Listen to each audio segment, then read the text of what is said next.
5 दिवसांच्या गौरी गणपतींचं विसर्जन करून कोकणवासीय परतीच्या प्रवासाला निघाले आहेत.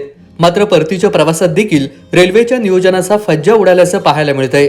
परतीच्या प्रवासासाठी कोकण कन्या गणपती स्पेशल, तुतारी एक्सप्रेस हे रेल्वे गाड्यांना सर्वाधिक पसंती असते. मात्र गणपती स्पेशल रेल्वे गाडी 4 तास तर तुतारी एक्सप्रेस 1.5 तास उशिरा धावतीये. त्यामुळे रत्नागिरी रेल्वे स्थानकावर गर्दी झाल्याचं चित्र पाहायला मिळतंय. सोबतच प्लॅटफॉर्म क्रमांक 2 आणि 3 वरती येणारी गाडी अचानक प्लॅटफॉर्म क्रमांक 1 वर आल्यानं झुंबड उडाल्याचं चित्र पाहायला मिळालं. यामुळे रेल्वे प्रशासनानं रेल्वे गाड्यांचं योग्य नियोजन करावं. चिपळूणच्या सावर्डे स्थानकावर मुंबई पुण्याकडे परतण्यासाठी लोकांची चांगलीच गर्दी पाहायला मिळतेय. गणपती स्पेशल ट्रेन्स उशिराने धावत असल्यानं रेल्वे स्थानकावर बरीच गर्दी पाहायला मिळतेय. यंदाच्या गणेश उत्सवामध्ये मुंबईकर आणि पुणेकर रेकॉर्ड ब्रेक संख्येनं कोकणामध्ये आलेत. यामुळे जाताना येताना दोनही वेळेला ट्रेन्स फुल आहेत. चाकरमानी हे कोकणातील ग्रामीण भागात आलेले जास्त पाहायला मिळत आहेत.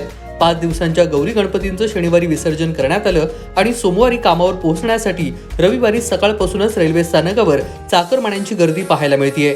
कोकण रेल्वे मार्गावरील रत्नागिरी जिल्ह्यातल्या खेड स्थानकामध्ये प्लॅटफॉर्मवरील प्रवाशांना रेल्वे शिरता आलं नाही, म्हणून रेल्वेमधील आणि प्लॅटफॉर्ममधील प्रवाशांमध्ये काही प्रमाणात धक्काबुक्की झाली.